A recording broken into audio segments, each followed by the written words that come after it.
I got a doll for my birthday. She looked just like me. Same brown hair, same blue dress I wore.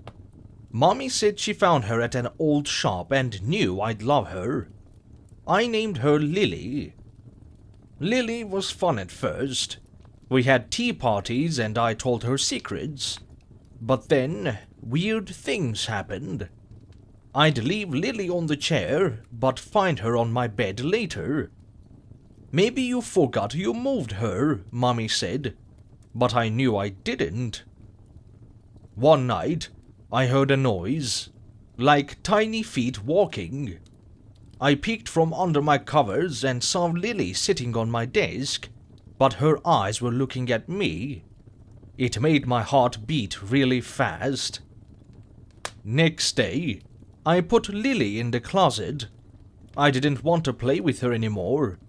She made me feel strange. But when I came back from school, she was sitting on my bed again. Her smile looked different, bigger. I told Mommy, but she just laughed.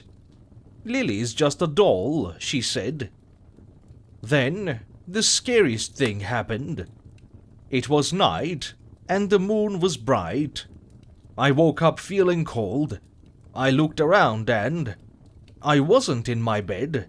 I was on the shelf where I keep my toys.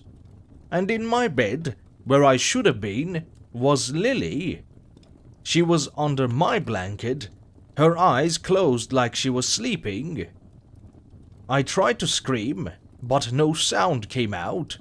I couldn't move. My arms and legs were stiff as wood. I looked down at my hands. They weren't my hands. They were doll hands, plastic and shiny. I don't know how long I stayed there. The moon moved across the sky and the room got darker. Then, light peeked in. Morning. When Mommy came to wake me, she didn't see me on the shelf. She went to the bed. "Time to get up, Amy," she said to Lily. Lily moved. She stretched and yawned, like she was really me. I wanted to cry, to tell Mommy it was me on the shelf, but I couldn't. I was just a doll. Mommy left the room, and Lily got dressed in my clothes. She looked in the mirror and smiled, but her eyes were scary, not like mine. I sat on the shelf every day, watching Lily. She played with my toys, ate my food, and hugged my mommy. Nobody knew I was here on the shelf. Years went by, so many years, sitting on the shelf in my room. But it wasn't my room anymore. It was Lily's room now. She grew taller and older, but I stayed the same. A small porcelain doll with a silent voice. I watched Lily become a teenager, then a grown-up. She stopped playing with dolls, stopped noticing me on the shelf. I was just a forgotten toy in a room filled with memories. Then, one sunny day, Mommy decided to have a garage sale. She gathered old things that weren't needed anymore, and that included me. I was placed on a table with other old toys. My dress faded and my hair a bit tangled. People came and went, looking at all the stuff. Then, she came. A little girl with bright eyes and a smile that reminded me of me a long time ago. Her name was Emma. Emma saw me and her face lit up. "Can I have this doll, Mommy?" she asked, holding me gently.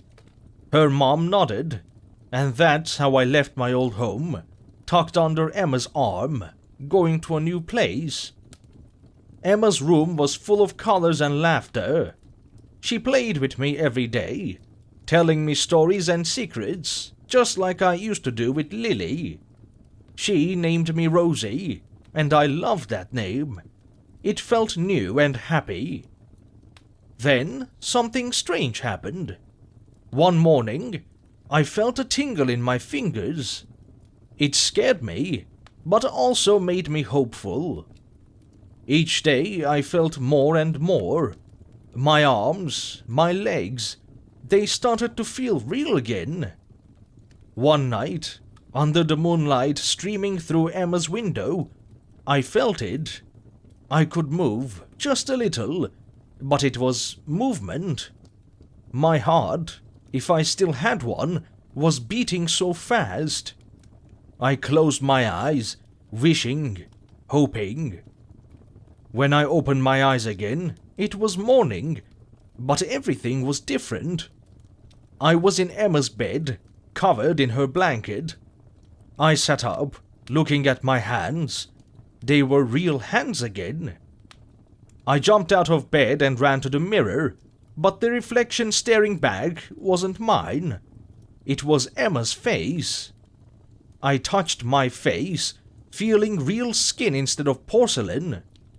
It was like magic, but also scary. I turned around and saw the shelf where I used to sit. There, in my old spot, was a doll.